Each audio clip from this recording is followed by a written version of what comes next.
കൊളംബിയയിലെ കാത്തംതുംബോ മേഖലയിൽ വിമത സംഘവും സായുധ സംഘവും തമ്മിലുള്ള ഏറ്റുമുട്ടലിൽ സാധാരണക്കാരടക്കം 100-ലധികം പേർ കൊല്ലപ്പെട്ടു. 4 ദിവസത്തിനുള്ളിൽ ആയിരക്കണക്കിന് ആളുകളെയാണ് മാറ്റിപ്പാർപ്പിച്ചത്.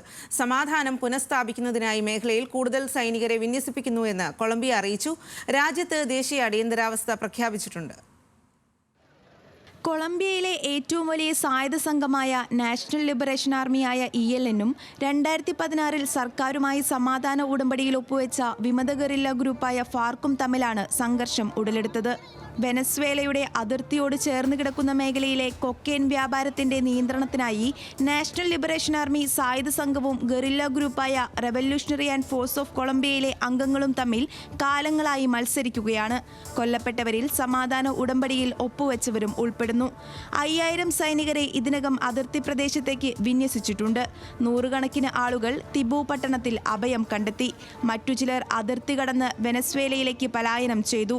മോട്ടോർ സൈക്കിളുകളിലും ബോട്ടുകളിലും ട്രക്കുകളിലും സാധന സാമഗ്രികളുമായി ആളുകൾ പലായനം ചെയ്യുന്ന ദൃശ്യങ്ങൾ ഇതിനോടകം സമൂഹ മാധ്യമങ്ങളിൽ പ്രചരിക്കുന്നുണ്ട്. സ്കൂളുകൾ അഭയാർത്ഥി കേന്ദ്രങ്ങളായി മാറി. ചില മേഖലകളിൽ ഭക്ഷ്യക്ഷാമം അനുഭവപ്പെടാൻ തുടങ്ങിയതായും റിപ്പോർട്ട് ചെയ്യുന്നു. ഫാർക്ക് നേതാക്കളെയും അവരുടെ കുടുംബാംഗങ്ങളെയും നാഷണൽ ലിബറേഷൻ ആർമി തട്ടിക്കൊണ്ടുപോവുകയും കൊലപ്പെടുത്തുകയും ചെയ്യുന്നതായും റിപ്പോർട്ടുണ്ട്. തട്ടിക്കൊണ്ടുപോയവരിൽ ഭൂരിഭാഗവും സ്ത്രീകളായിരുന്നു. International desk, news Malayalam.